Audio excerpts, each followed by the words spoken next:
রাত্রেবেলা আমাদের বাড়িতে কিসের পুজো হচ্ছে? চলো বন্ধুরা, আজকে এটাই তোমাদের সাথে সবটা শেয়ার করব।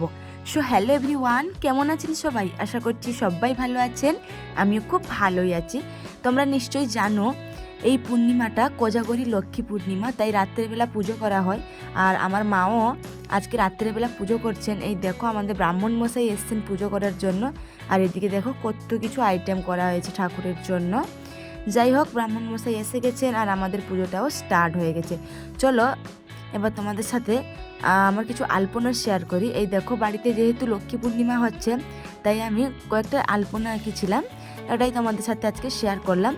আমি কেন, সবার বাড়িতেই আজকে লক্ষ্মী পূর্ণিমা উপলক্ষে আলপনা দেওয়া হয়। আর আমি অতটাও ভালো পারি না, যতটুকু পেরেছি ততটুকুই দিয়েছি। আর একটা কথা জানো, আমাদের বাড়িতে একটা নিউ মেম্বার এসছে। এই দেখো, এটা হচ্ছে আমাদের বাড়ির নিউ মেম্বার।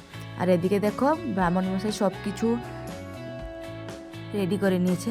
আর এদিকে রাত্রে খাওয়ার জন্য লুচি আর আলুদমের মেনু ছিল, ওটাকেও রেডি করা হয়েছে। আর দেখো কি সুন্দর বাজিগুলো সব ফাটানো হচ্ছিল। তারপর ব্রাহ্মণ মশাই এই ঘিয়ের প্রদীপটা আমাকে দিলেন, আমি সবাইকে এটি দিচ্ছিলাম। সবাই এই আগুনটিকে একটু একটু করে মাথায় নিচ্ছিল। আর এই ভাইটা দেখো আগুনে মাথা বাড়িয়ে দিচ্ছিল, যেহেতু ও জানে না কিভাবে নিতে হয়। তারপর ওকে বলতে ও ওই হাত দিয়ে নিয়ে মাথায় ইয়ে করছিল। তারপর আমি দেখো ওটাকে একটা ধূপদানিতে লাগিয়ে নিলাম। যাই হোক, চলো বন্ধুরা, এই দেখো এদিকে আমাদের পূর্ণিমা পুজোটাও রাত্রেবেলা করা হচ্ছে। যেহেতু রাত্রেবেলা লক্ষ্মী পুজোটা হচ্ছিল, ব্রাহ্মণ মশাই তাই রাত্রেবেলা পূর্ণিমা পুজোটাও করেছেন। আর এদিকে দেখো আমাদের চাঁদ মামাকে খেতে দেওয়া হয়েছে।